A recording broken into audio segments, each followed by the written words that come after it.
The goal of this video is to explain how Bitcoin works under the hood to give a clearer idea of what it really means to own, send, or mine Bitcoins. First, a brief high-level overview of what Bitcoin is. At its core, Bitcoin is just a digital file that lists accounts and money like a ledger. A copy of this file is maintained on every computer in the Bitcoin network. These numbers don't represent anything in the physical world. They only have value because people are willing to trade real goods and services for a higher number next to their account and believe others will do the same. The numbers only have value because we believe they have value, just like any other fiat currency. To send money, you broadcast to the network that the amount on your account should go down and the amount on a receiver's account up. Nodes or computers in the Bitcoin network apply that transaction to their copy of the ledger and then pass on the transaction to other nodes. This, with some math-based security, is really all there is, a system that lets a group of computers maintain a ledger.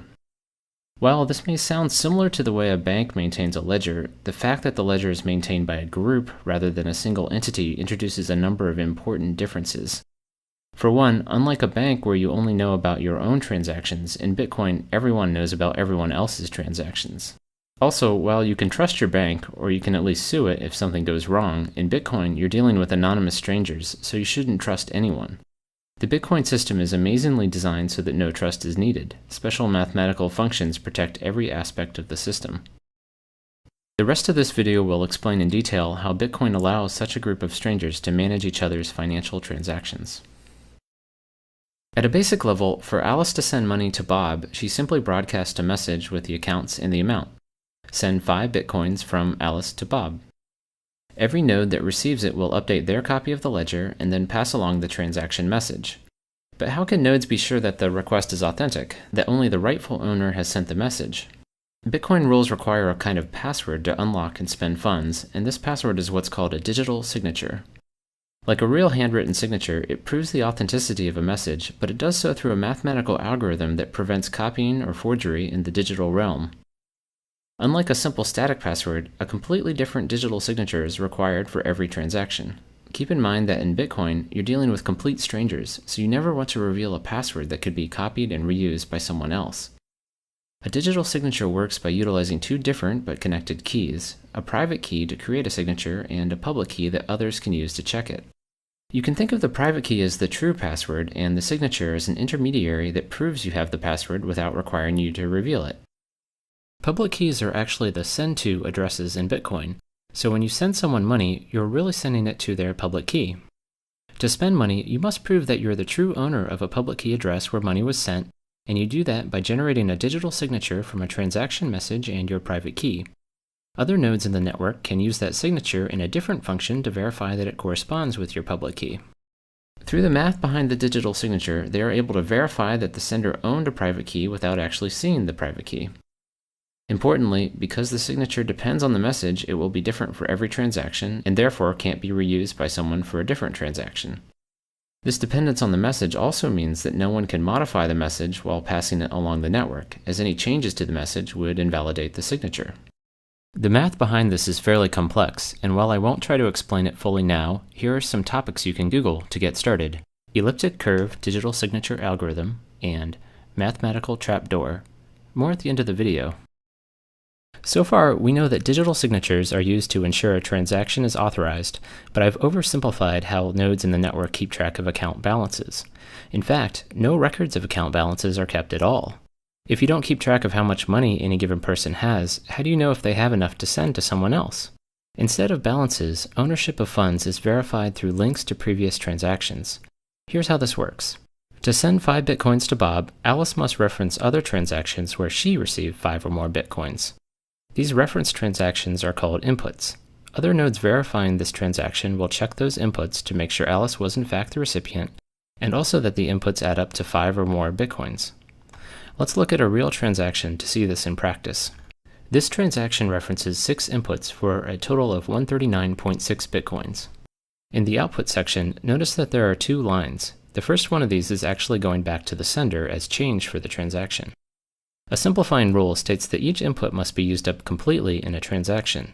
So if you're trying to send an amount that doesn't exactly match one of your inputs, you need to send any remaining amount back to yourself. Through these reference input linkages, ownership of Bitcoins is passed along in a kind of chain, where the validity of each transaction is dependent on previous transactions. But how can you trust those previous transactions? You can't, and you should check their inputs too. In fact, when you first install Bitcoin wallet software, it downloads every transaction ever made and checks each one's validity all the way back to the very first transaction. Remember, you're dealing with complete strangers, so it's important to verify every transaction for yourself. This process can take over 24 hours, but it only needs to be done once. Once a transaction has been used once, it is considered spent and cannot be used again. Otherwise, someone could double spend an input by referencing it in multiple transactions.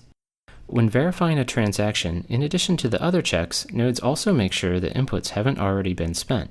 To be explicit, for each input, nodes check every other transaction ever made to make sure that input hasn't already been used before. While this may seem time-consuming, as there are now over 20 million transactions, it's made fast with an index of unspent transactions. So instead of a ledger of balances, Bitcoin nodes keep track of a giant list of transactions. Owning Bitcoins means that there are transactions in this list that point to your name and haven't been spent, or in other words, used as inputs in other transactions. One interesting consequence of this ownership structure is that figuring out your own balance requires iterating through every transaction ever made and adding up all your unspent inputs. Another interesting note about transactions is that the system can support more complex ones than simply sending funds to one person. You may have noticed a cryptic-looking line of text in the output shown previously. It turns out that outputs are more like puzzles to be solved rather than simple to addresses. Rather than emailing, sending money in Bitcoin is more like putting money in a public locker and attaching a math puzzle that must be solved to open it. The puzzle is defined using a special scripting language, and while it's typically designed so that only a single owner of a public key can solve it, more complex conditions are possible. For instance, 2 out of 3 signatures could be required for an escrow-based transaction. Another example is the very first Bitcoin transaction ever made, which was a puzzle that anyone could solve. While most Bitcoin software hides the scripting layer for you, you're free to write your own software and claim conditions, although this can be risky. Over 2,600 Bitcoins were lost in one batch of transactions due to a malformed address. This highlights an important part of Bitcoin. As there is no bank or credit card company you can appeal to, any user error mistakes can result in permanent loss of Bitcoins, and not just from your own account, but from the Bitcoin economy overall. If you lose your private key, any funds associated with the corresponding public key will be gone forever. Because people will likely lose private keys due to hard drive crashes and insufficient backups, this means the Bitcoin currency will eventually be a deflationary one. Before explaining the final piece that secures Bitcoin, mining, I want to highlight a few points about anonymity in Bitcoin. If you access Bitcoin through a Tor network that hides your IP address, you can use Bitcoin without ever revealing anything more than your public key. And to avoid someone linking your transactions together, remember they're all publicly stored on every computer, you can generate a new public key for every incoming transaction. It is possible, however, to inadvertently link public keys together. In the transactions shown earlier, 6 input transactions were used as sources, and despite the fact that all those inputs were sent to different addresses, they all became linked in that transaction. The sender proved that he owned all of those addresses by supplying the digital signature to unlock each one. Researchers have in fact used these links to study Bitcoin user behavior. You might think that generating a public key receiving address could potentially create a link to your true identity, but even this step is anonymous and amazingly can be done with no connection to the network. You simply click a button in your wallet software and it randomly generates a new private and public key. Because there are so many different possible addresses, there's no reason to even check if someone else already has that key. Compare this to signing up for an email address where almost everything you might try has been taken. In fact, if you did guess someone else's key, you would have access to all their money. This is the total number of possible Bitcoin addresses. These large numbers protect the Bitcoin system in several ways, so it's useful to try to appreciate just how big they are. Some estimates for the number of grains of sand in the entire world are around 7.5 million trillion. Now imagine that every grain of sand represented an entire other Earth of additional grains, and you're still much smaller than the possible number of Bitcoin addresses. Let's recap Bitcoin's security so far. By verifying the digital signature, we know that only the true owner could have created the transaction message. And to make sure the sender actually has money to spend, we also check each referenced input, making sure it is unspent. But there is still one large security hole in the system that can make this unspent check unreliable, and this has to do with the order of transactions. Considering that transactions are passed node by node through the network, there's no guarantee that the order in which you receive them represents the order in which they were created. And you shouldn't trust a timestamp because someone could easily lie about the time a transaction was created. Therefore, you have no way to tell whether one transaction came before another, and this opens up the potential for fraud.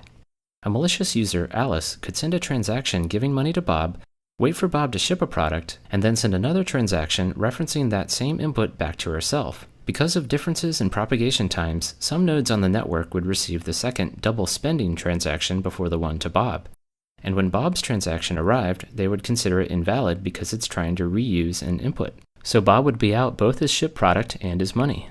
Overall, there would be disagreement across the network about whether Bob or Alice had the money because there's no way to prove which transaction came first. In light of this, there needs to be a way for the entire network to agree about the order of transactions, which is very much a daunting challenge in a decentralized system. Bitcoin's solution is a clever way to both determine and safeguard the ordering through a kind of mathematical race. The Bitcoin system orders transactions by placing them in groups called blocks and linking those blocks together in something called the blockchain. Note that this is different from the transaction chain we discussed earlier. The blockchain is used to order transactions, whereas the transaction chain keeps track of how ownership changes. Each block has a reference to the previous block, and this is what places one block after another in time. You can traverse the references backwards all the way to the very first group of transactions ever made. Transactions in the same block are considered to have happened at the same time, and transactions not yet in a block are called unconfirmed or unordered. Any node can collect a set of unconfirmed transactions into a block and broadcast it to the rest of the network as a suggestion for what the next block in the chain should be. Because multiple people could create blocks at the same time, there could be several options to choose from. So how does the network decide what should be next? We can't rely on the order that blocks arrive because, as explained with transactions above, they may arrive in different orders at different points in the network. Part of Bitcoin's solution is that each valid block must contain the answer to a very special mathematical problem. Computers run the entire text of a block plus an additional random guess through something called a cryptographic hash until the output is below a certain value. A hash function creates a short digest from any arbitrary length of text. In our case, the result is a 32-byte number. Here are some examples of the specific hash function Bitcoin uses, SHA-256. Note how much the output changes in result of a single extra period at the end of the third example. The output is completely unpredictable, so the only way to find a particular output value is to make random guesses. It's very much like guessing the combination to a lock. You might get lucky on your first guess, but on average it takes many guesses. In fact, in Bitcoin, it would take a typical computer several years of guessing to solve a block. With every computer in the entire network all guessing numbers, it takes about 10 minutes on average for someone to find a solution. The first person to solve a math problem broadcasts their block and gets to have their group of transactions accepted as the next in the chain. The randomness in the math problem effectively spreads out when people find a solution, making it unlikely that two people will solve it at the same time. Occasionally, however, more than one block will be solved at the same time, leading to several possible branches. In this case, you simply build on top of the first one you received. Others may have received the blocks in a different order and will be building on the block they first received. The tie gets broken when someone solves the next block. The general rule is that you always immediately switch to the longest branch available. The math makes it rare for blocks to be solved at the same time, and even more rare for this to happen multiple times in a row. The end result is that the blockchain quickly stabilizes, meaning that everyone is in agreement about the order of blocks a few back from the end of the chain. The fact that there's some ambiguity in the end of the chain has some important implications for transaction security. For instance, if your transaction finds itself in one of the shorter branches, it will lose its place in line within the blockchain. Typically, this just means it will go back to the pool of unconfirmed transactions and be included in a later block. Unfortunately, this potential for transactions to lose their place opens the door to the very double spend attack that was our original motivation for an ordering system. Let's look at how a double spend attack would work in the system described so far. A fraudster, Alice, sends money to Bob. Bob then waits for the transaction to get confirmed into the blockchain and then ships a product. Now, because nodes always switch to a longer branch, if Alice can generate a longer branch that replaces the transaction to Bob with one to someone else, his money will effectively get erased. Bob's transaction will initially get tossed back into the unconfirmed pool, but since Alice has replaced it with another transaction that uses its same input, nodes will now consider Bob's transaction invalid because it's referencing an already spent input. So how does the ordering system prevent Alice from defrauding Bob? You might think that Alice could pre-compute a chain of blocks to spring on the network at just the right time, but the math puzzles in each block actually prevent this. We need to look a little deeper into the cryptographic hash explained earlier to fully understand why.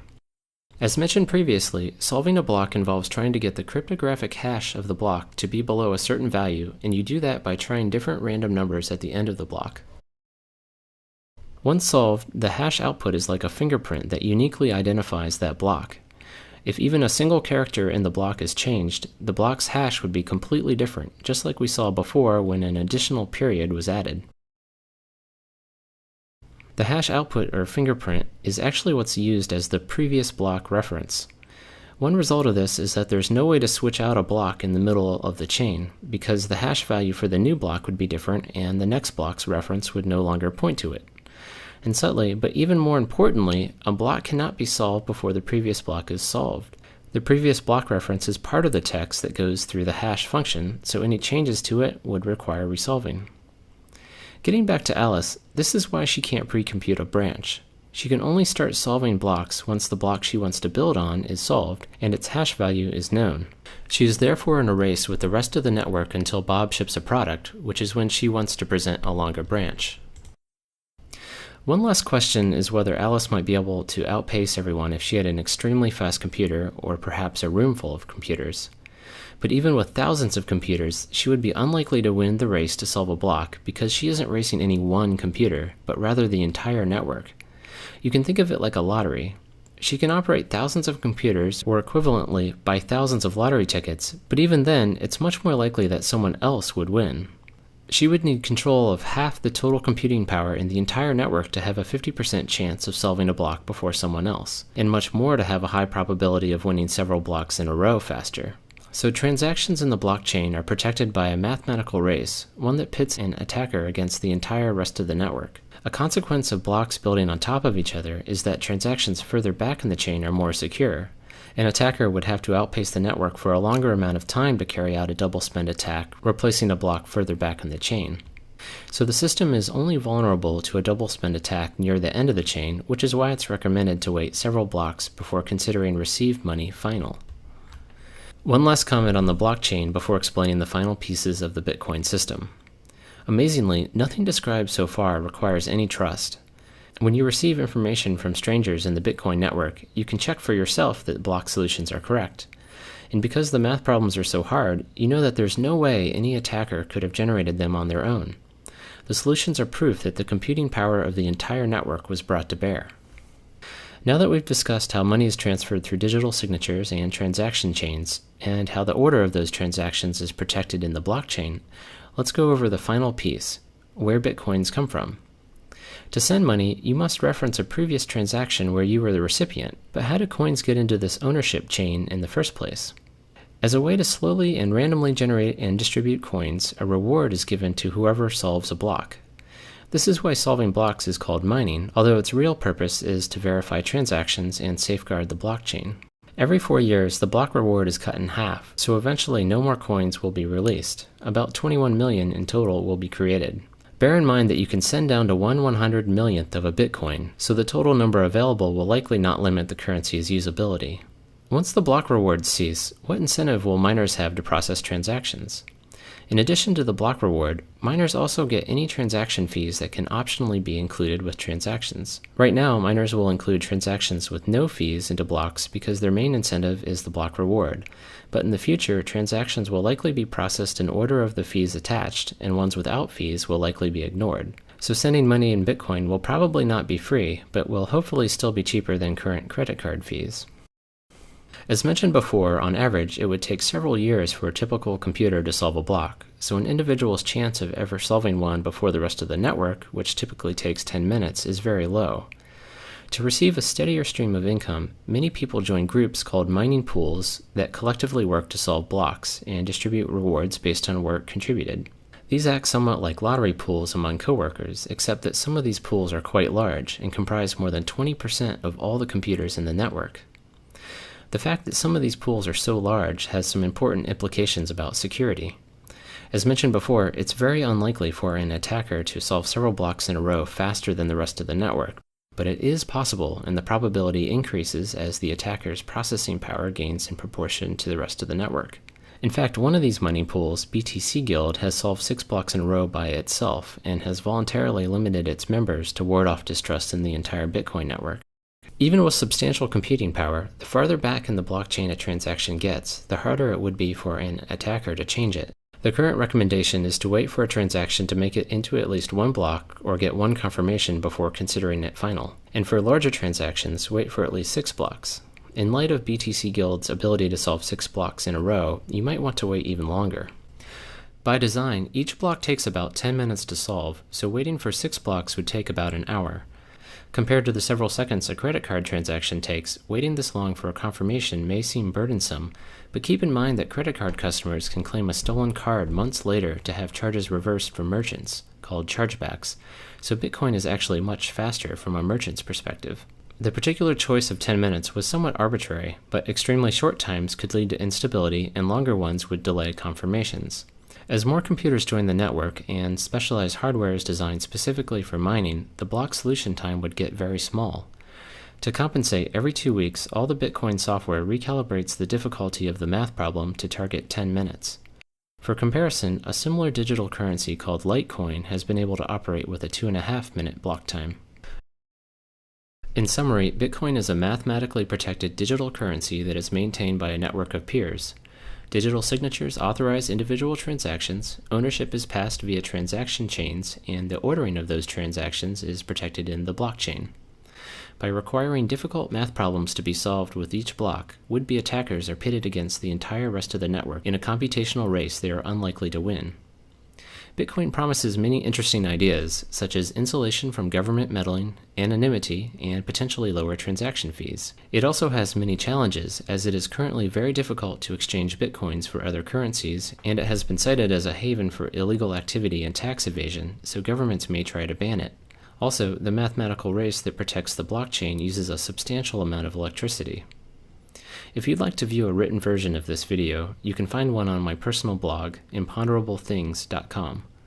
The blog also has some additional explanations of the math behind the digital signatures and cryptographic hashes that underlie the system.